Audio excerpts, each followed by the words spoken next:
আজকের গল্প ভরসা। হৃদয়ে ছুঁয়ে যাওয়া একটি গল্প। একদিন বিকেলে অফিস থেকে বাড়ি ফিরছিলাম। পথে একটি সবজির ঠেলা দেখে ভাবলাম বাড়ির জন্য কিছু সবজি কিনে নেওয়া যাক। সবজি কেনার জন্য তখন সবজির ঠেলার সামনে গিয়ে দেখতে পেলাম ঠেলায় সবজি তো ছিল, কিন্তু কোনো বিক্রেতা ছিল না। দোকানের আশেপাশে খোঁজাখুঁজি করার পর যখন কাউকে খুঁজে পেলাম না, তখন চলেই যাচ্ছিলাম।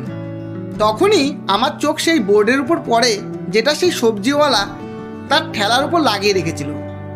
তাতে লেখা ছিল, দাদা ও দিদিরা, আপনাদের যার যেই সবজির প্রয়োজন তার দাম এই বোর্ডে লেখা আছে।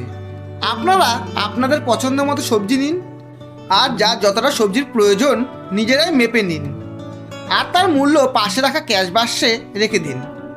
আসলে আমার বৃদ্ধ পিতা খুবই অসুস্থ। আমার বাড়িতে আমি ছাড়া তাকে দেখার মতো তেমন কেউ নেই, তাই তাদের দেখাশোনা করার জন্য আমাকে বারবার বাড়িতে ছুটে যেতে হয়।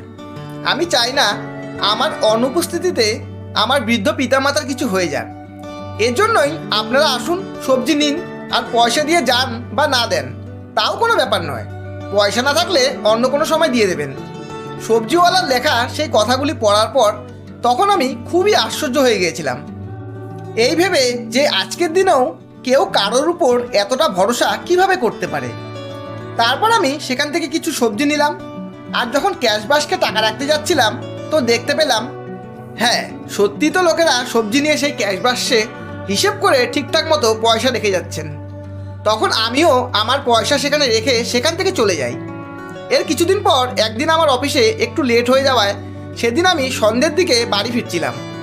তখন আমি সেই সবজিওয়ালাকে রাস্তায় দেখতে পেলাম, সেই সবজির ঠেলা নিয়ে বাড়ি ফিরছিল।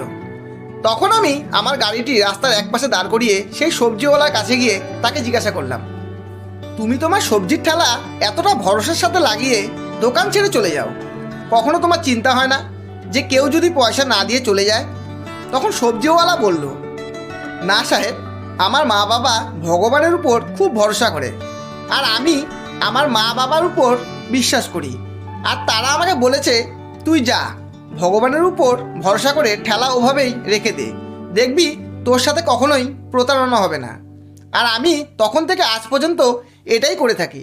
আর আমি কোনো কোনো দিন তো মাঝখানে দেখতে পর্যন্ত যাই না।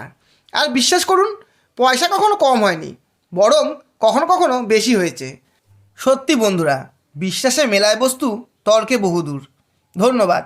গল্পটি যদি ভালো লাগে একটা লাইক অবশ্যই দেবেন, এবং বন্ধু ও প্রিয়জনদের শেয়ার করে চ্যানেলটি সাবস্ক্রাইব করে পাশে থাকবেন।